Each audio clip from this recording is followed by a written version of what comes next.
right then. We back in effect. Next up is Balboa Savings and Loan.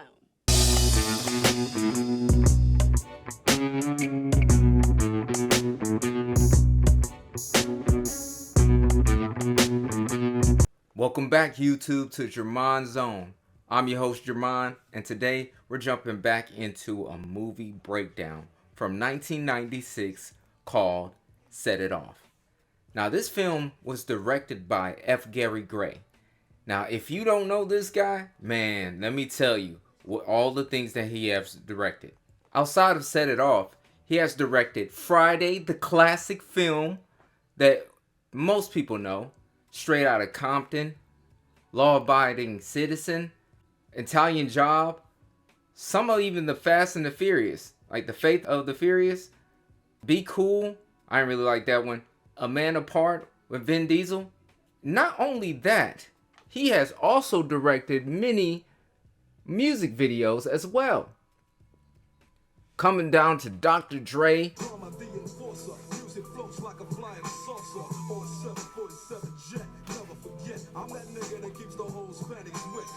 Outkast, and some of that Southern playalistic. There ain't no sense of choosing.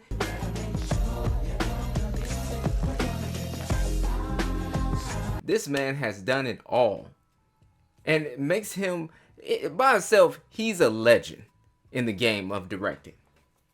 But this film had a budget of only $9 million and made about over $36 million. So it's a win on his part.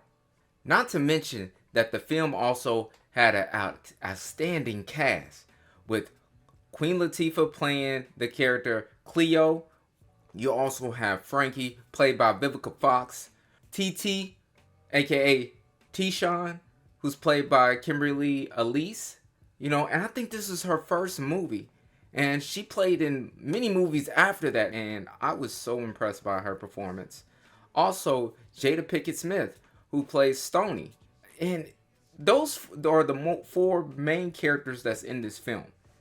Because this is a crime action film with focus on a heist based on what happened to them in their life and stuff. What pushed them down this path of going down the path of crime just to get the money and rob banks. Because this is a heist movie. This is really a heist movie.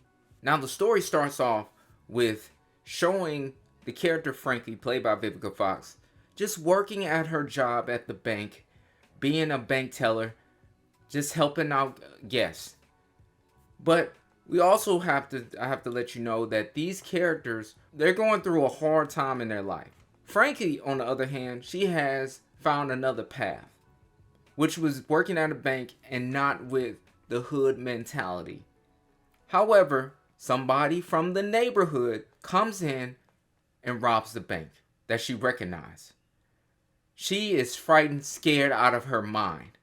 And you're going to be shook when there's a gun in your face and stuff. For the first time, you're going to be shook unless you live that life. And she's trying to get away from that life. So yeah, she was shook. So when Detective Strode came in and asked her what was the procedure. The money clip from your right hand drawer. But she's trying to tell him that she didn't follow the procedure because she was shook. The bank robber shooting a lady right in front of her. So the thing is, there was no, compassion when it came down to that part. And even like her boss decided to let her go based on that you didn't follow procedure, and also that you recognized the criminal that was robbing the bank. Which you can recognize people, doesn't mean you were associated, but since she recognized him, she was fired from her job. Now she has to go back into the bad environment that she grew up in. All right? So that just starts off the movie. Now, at first, you really think that Frankie is the main character. You would think that. However, Frankie is the catalyst to most people's motivation to do the robberies. because that's just the beginning. Then we switch over to Stoney's party for her younger brother, Stevie. Now, Stevie, he's about to graduate high school as a junior. And you can tell that she's been taking care of her younger brother for a while now. Based on that her parents had died in a car crash, and she's been taking care of her younger brother so he could do well and escape this environment. Now you can really tell that like the major themes of the story is like escapism. You can really see that, like, even though money is a big part of the story, you can see escapism is one of the big things that a lot of people are trying to do. I say a lot of people, not all of the characters, because we're gonna get to Cleo eventually. Now, we see that they're enjoying themselves at the party, a 70s event that she's throwing. And then Stoney brings up to her brother, Stevie, about going to school and trying to get him to UCLA. Since this takes place in Los Angeles, he's more kind of thrown off about it. As they go to the back to have a discussion on what's going on and where's his mind at, he starts to tell her, I did not get a scholarship to go to the school. And she's just like thrown off because she was trying so hard to get him into that school, but now he can't go with that. But she promised she would do everything in her power to get him into school and get him away from the environment. But at the same time, I don't think she was capturing what he was trying to give off, that I don't really want to go to college. I actually want to help you with the things, because she has been supplying everything. He wants to get back to his older sister. But she denies that, and the story goes on to where she's working at a cleaning company by this guy named Luther. Now, Luther is a mess. Luther is a person that is just rude to his workers. And you bitches putting all this shit in the dumpsters. You gots to recycle. But you could tell, like, this low-end job life is not really working. They're trying their best to get out of the situation, but they're not getting anywhere because they're just stuck in these jobs. So you see the struggle across the board. And then we get to introduce TT, as I called her, Tishan, played by Kimberly Elise, who has a son with no father figure around. And you could tell she's more of the nervous type. She doesn't really have direction. She just kind of follows in line or whatever that's going on. So she's just so nervous and unbalanced. And you're going to see this throughout the film when it comes to her, because she represents another side of the group.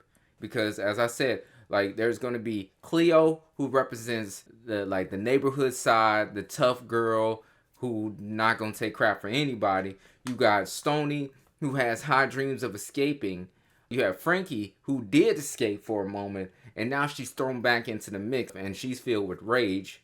And then, like I said, with TT, she is a person that's just falling in line, just quiet and nervous the whole time. And I like that dynamic that they have with that friendship that they have developed. Like, because they can sit on rooftops and smoke and enjoy everything about what's going on, even though it's traumatic film. Because we're going to get into the inciting problem that really kicks off everything. So we see what they want. We see that Stoney really wants her brother to go to school, get out this life, and she's willing to do anything. Even sleep with this guy named Nate, who taking advantage of her, knowing that she didn't have any money. He says, hey, give me some and I'll give you some money and stuff to help you out. So she did that, and he gives her money. She feels ashamed. It's sad. It's a sad scene. Her walking home by herself. It's just a sad scene to see what people are willing to do to get their goals and complete their wants and stuff, right? Because, the movie seems like it's talking about money, financial security, and getting people into a level where they're escaping their environment that's been tearing them down. So she gets the money. And before I even get to finish her part, because her part plays a major role, I already told you what Frankie motivation, because as they're talking, she's talking about blowing the bank up at times, talking about robbing the bank. I ain't gonna rob no bank. Let's just go in there and blow it the fuck up. Cleo, on the other hand, she is always down for it. She's doing it for status. She is tired of people coming around just talking down to her. You know, she's tired of that, and always in competition with the males, with their cars, their lifestyle. She's more of like the flashier type. She wants everything, people to acknowledge her status in the neighborhood. Cause she don't really think highly of herself to escape. You know, TT, things go bad for her.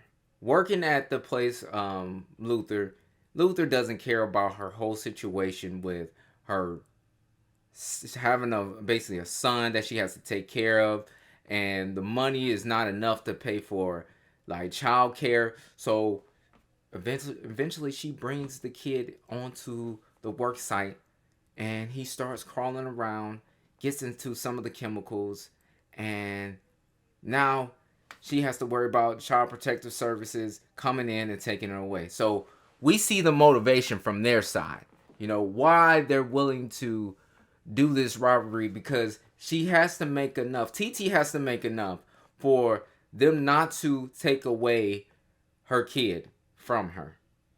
So we see her motivation. We see Frankie's motivation, because she just stopped trusting the system because she was just thrown away. Cleo's motivation might be less, but it's her mind state basically keeping her in that point. Now, for Stoney, her motivation comes in with her brother always. So, what happens is her brother tells her eventually, I'm not going to school because I didn't get accepted. So she just mad because she slept with this guy named Nate that she didn't want to do. And now he's not even going to school. He just walks away.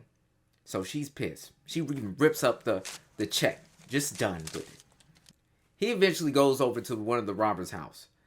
Wants to talk to him, trying to talk to him about like what's going on with his life, that he doesn't want to go to school and wants to just work here and find a way to survive in the neighborhood. However, the cops has caught on, especially Detective Stroll, because Detective Stroll is going to be a big part of this film. So he comes in, get his hair cut, and get the same haircut as the dude that was part of the robbery. So the detectives caught that on the camera. Once he's leaving the house, all the SWAT team members, everybody just pop out, ready to gun down whoever was a part of this robbery. And he lays down on the ground, you know, trying to give up. But the thing is, since the guy upstairs from the robbery gave him a bottle of wine, it's like caught up near his chest. So eventually, he was just saying, wait, I got to get this out. I can't lay down all the way. They spray him up bad. Just tore him up. So, killing the kid. Detective Stroll even tried to stop people from shooting, but it was too late. The damage was already done. So, Stoney comes there just terrified of what just happened to her brother. And eventually, this gets her into the whole robbery. So we got to our exciting incident that really kicks off the film of why they want to rob banks. You know, Frankie, as I said, was a catalyst to get everybody to even start considering it. You know, a lot of people at first were saying no. Stoney was saying no at first. TT was saying no at first. But their back is against the wall. Stoney now wants to just escape. The money for school is all gone. Like it means nothing no more. Now she just want to escape the environment. TT, she just want to make sure her son is okay. You know, as I said, Frankie, she just doing it for revenge. Cleo, status. So we got all the characters' motivations out the way.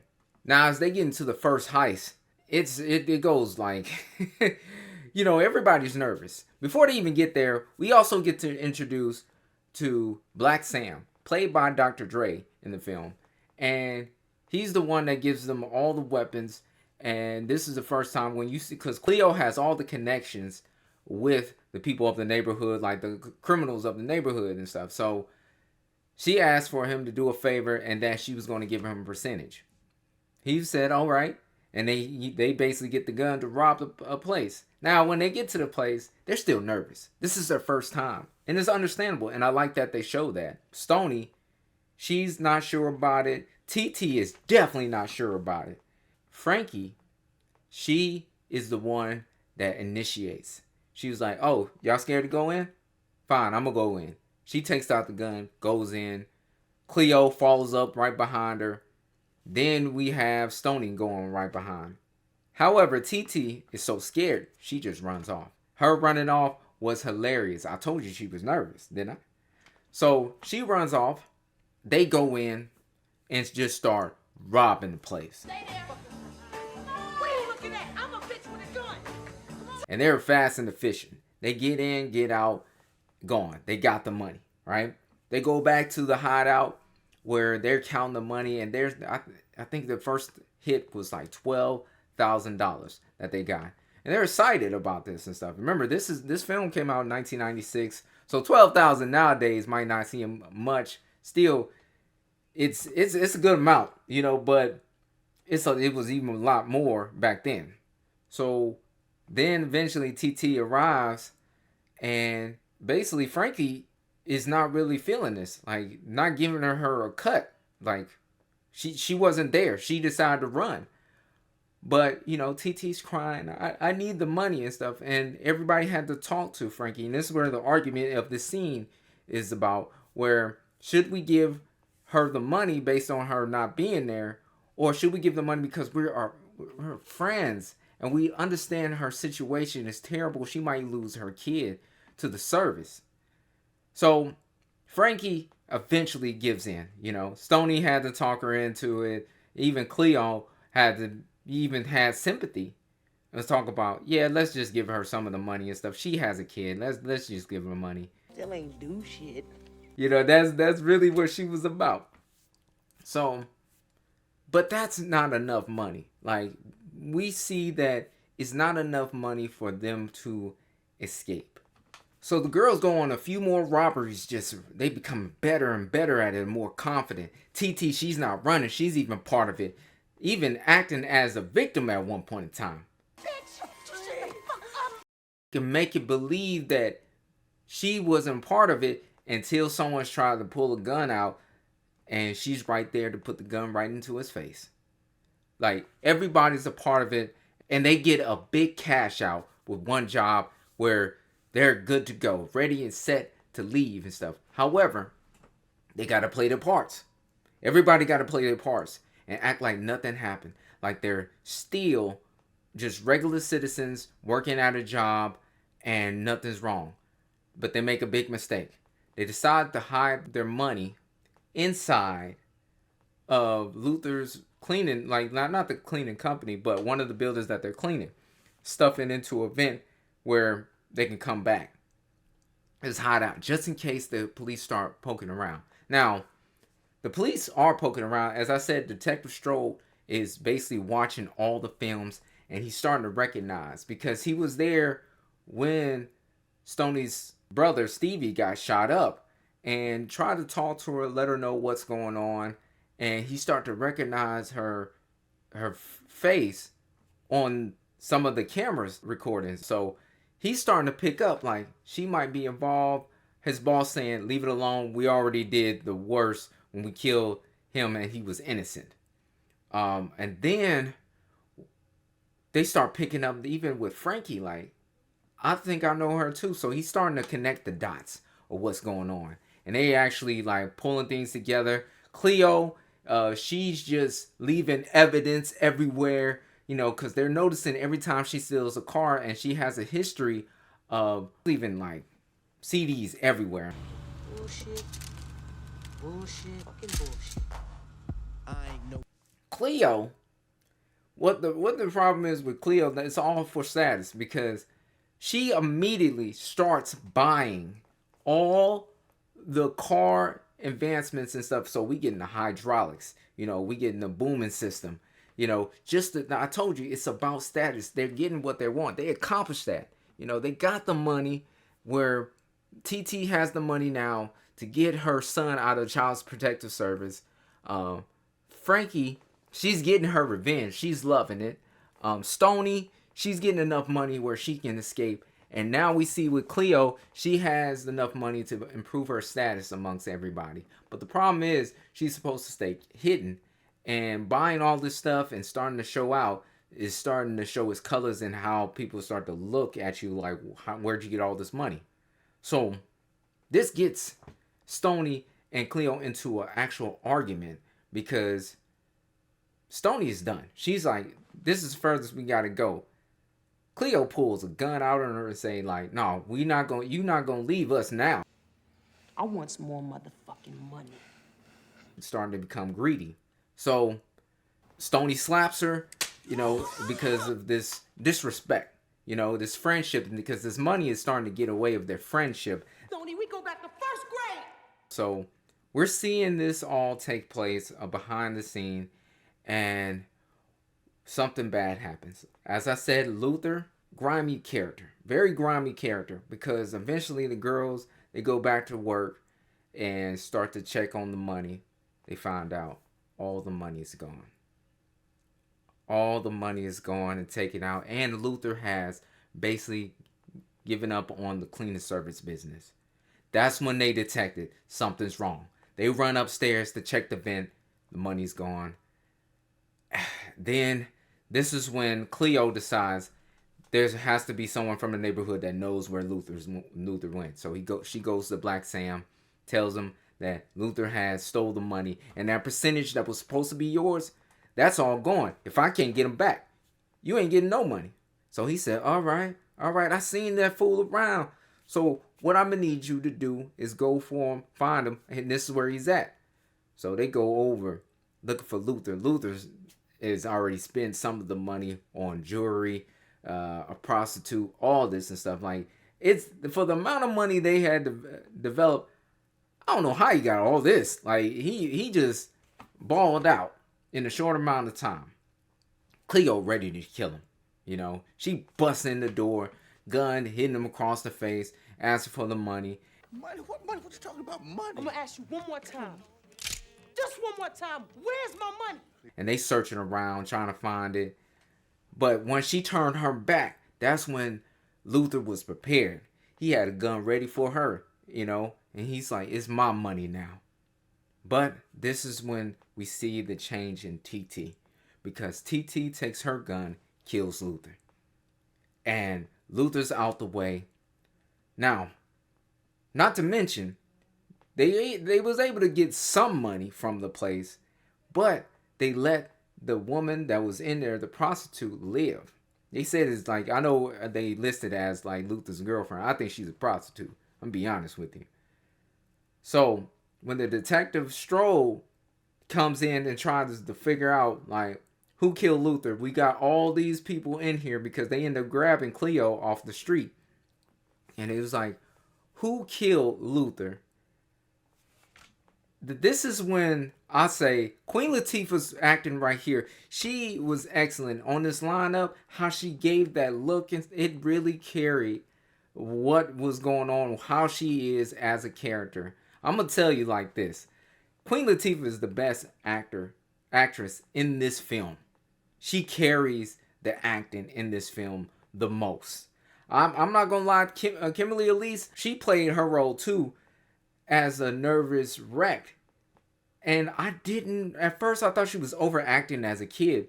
But as I seen, as growing up, it's even better. Like now it's like, man, you really nailed this role. But Queen Latifah, how she sold this role and intimidated the witness to not even talking while the detectives are there, it was impressive.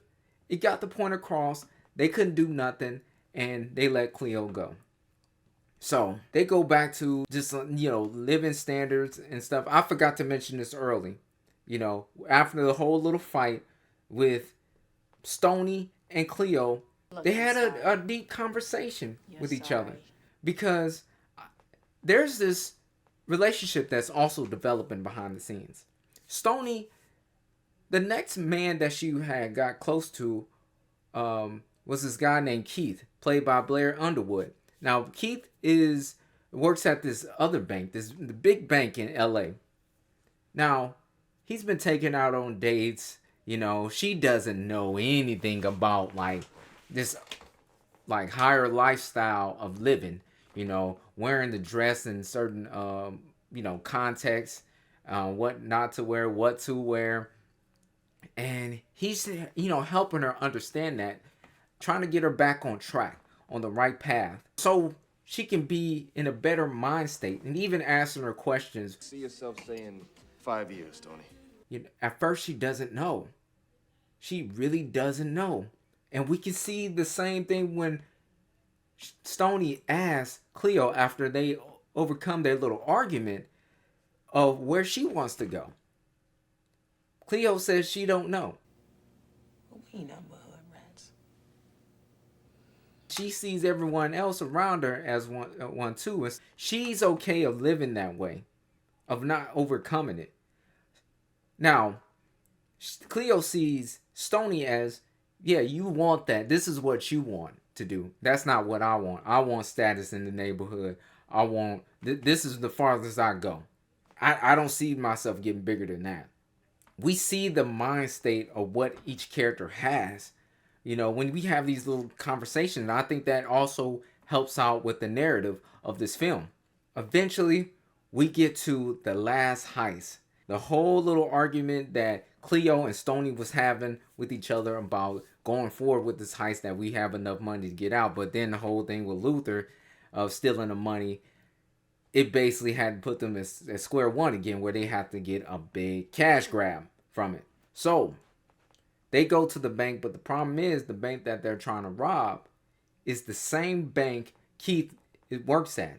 So Stoney makes sure to tell Keith, hey, meet me at the first restaurant that we went to.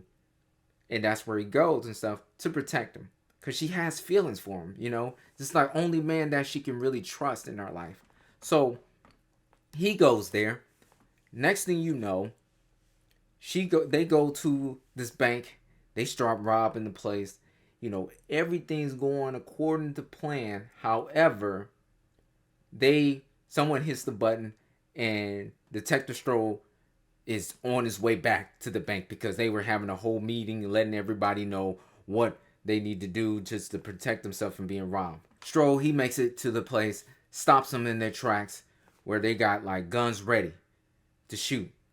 But he's talked to him, tries to communicate with them before it all goes down, and tells them like, Stoney, you don't have to do this. Frankie, don't do this and stuff. We can work this out and figure out a way. However, a security guard pops up and shoots TT. Shoots her, and Cleo starts gunning, just shooting and stuff, and the gunfire is just going on. They have to escape the place, which they end up doing for a period of time. But that this was the last run. They should have just took the advice of like what they did before. That was it. They should have just got out of town there. But they kept on saying this. We need more. We need more. We need more. But this is what happens, and they running. They on the run. Switching cars. By the time they switch cars, TT had died. So now her son is just without a mother and without a father and stuff, and caught up in the system now, which is very sad, where she dies there.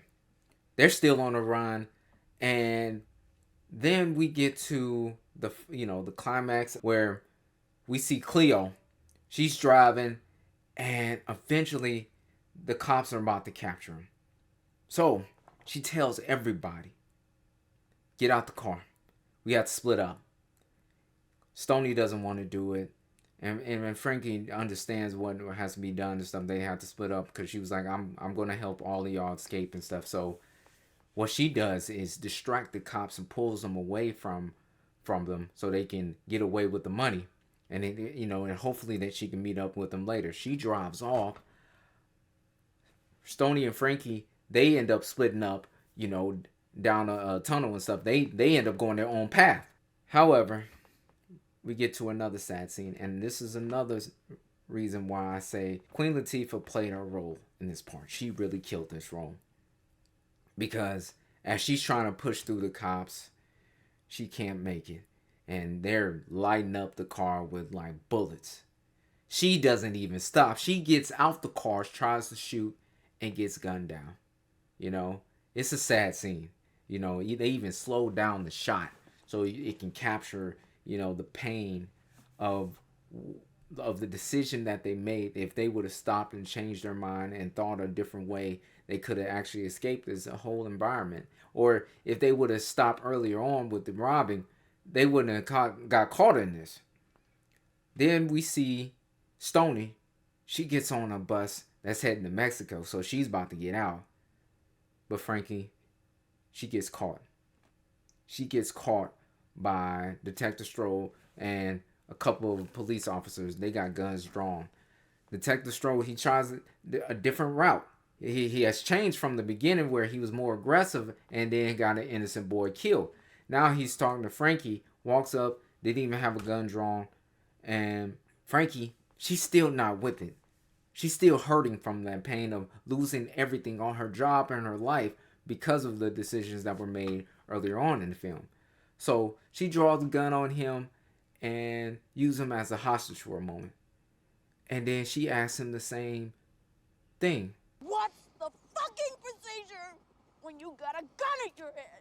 I love this scene because it basically takes what happened earlier and brings it up again. You know, he's having a hard time answering, and she was like, it's over. Because she knew there's nothing else that she can do. She tries to run and gets gunned down.